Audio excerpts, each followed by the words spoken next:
All right, welcome back. Welcome back. This is the part 3 video answering the third test question using the pizza and slices of pie in order to answer the question, what is the perimeter of one slice of pizza? So in this third video I'd like to go over with you, I would like to review some key information and give you a good visual I think will help you.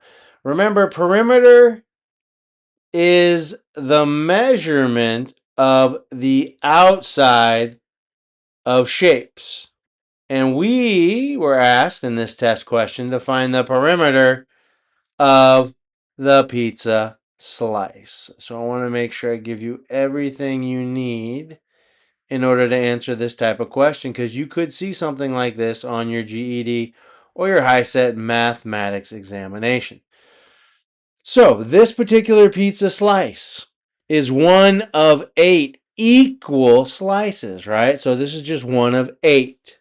And that's very important because when you find the circumference of the entire pizza pie, you're only interested in the value measurement from here to here, which is 1/8 of that pizza pie. In order to find the circumference, you can use one of either of these two formulas.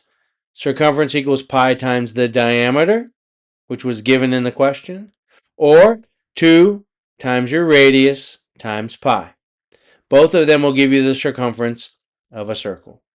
All right, so let's look at this diagram right here. The r, the radius, again, is half of your diameter. And the diameter is 20 inches. What's half of 20? This side here is 10. Right, we're adding up all sides of the slice of pizza in order to find the perimeter. What is the value of this side? It's also 10. And then we're going to also add up the 1/8 of a circumference of a circle for this pizza pie. And that will give us our total circumference.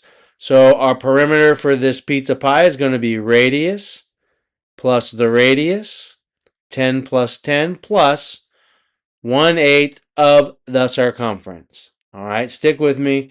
In this part 4 video, I'm going to actually start substituting some values and show you how to get her done. Thank you for joining me. Math is easy. Take it step by step. If I've helped you, please help me to help others in understanding some of these pretty challenging math questions. Like, follow, share, subscribe.